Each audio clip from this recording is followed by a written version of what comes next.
It was 40 degrees when I left for work this morning, so I wore my vintage fur coat to keep warm, but unfortunately she's missing her vintage button, so I made a fabric covered button when I got to work.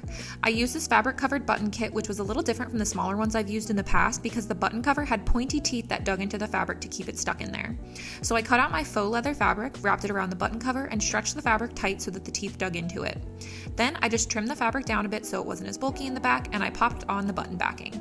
I didn't even need to use a tool for this, it literally just snapped together when I squeezed the two pieces together. So now I have to sew this thing on. I'm gonna sew right where the old thread was from the last button when it fell off, and I'm using a thick denim thread because I really don't want this button to fall off too. So I started by hand sewing normally, but I also wanted to make a shank for this button to hang on to, so after going in and out of the fur and the buttonhole a few times, I wrapped the thread around and around the thread loops where I was connecting the button to the coat.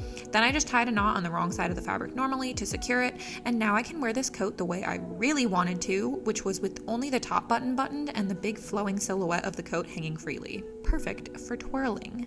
Fabric covered buttons are so perfect for projects where you really want to customize your buttons to make them your own or make them match your fabric perfectly.